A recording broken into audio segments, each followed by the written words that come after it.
Life like a wayfarer journeying, like a stranger on his way back home. جو میں چاہ رہا تھا ہے نا. غصہ کس کی طرف سے آتا ہے؟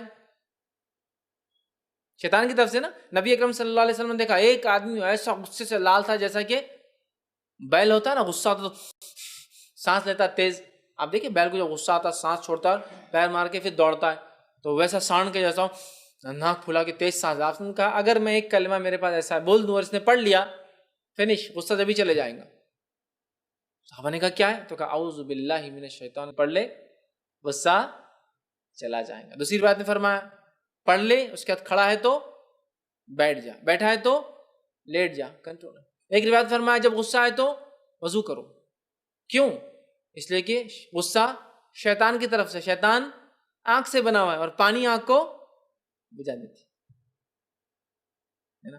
تو طلاق شیطان دلوا رہا ہے، غصہ شیطان دلوا رہا ہے، علم سے دور شیطان کر رہا ہے، نمازوں میں خلل شیطان ڈال رہا ہے، بری چیزوں کی طرف رغبت شیطان کی طرف سے ہے نا. بری چیزوں کو اچھا دکھانا شیطان کا کام ہے نا. بری چیزوں کو اچھا نام دے دے کے بتاتا ہے یہ کر لو یہ کر لو یہ حلال ہے. سمجھا؟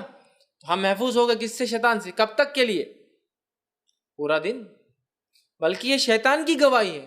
نبی اکرم صلی اللہ علیہ وسلم کو بتائی جا رہی ہے کہ شیطان کہہ رہا ہے آج اس نے یہ پڑھ لیا تو دن بھر مجھ سے یہ بچا لیا گیا. اگر دشمن خود گواہی دے کہ یار وہ آدمی بہت اچھا ہے تو اس کا آدمی کتنا اچھا ہے. کسی کا دشمن ہی بولے کہ یار یہ آدمی بہت اچھا ہے تو اس سے زیادہ کیا اچھائی ہو سکتی ہے اس آدمی کی. دشمن بولتا ہے یار یہ سب میرے دشمن ہی اس سے، لیکن یہ آدمی بڑا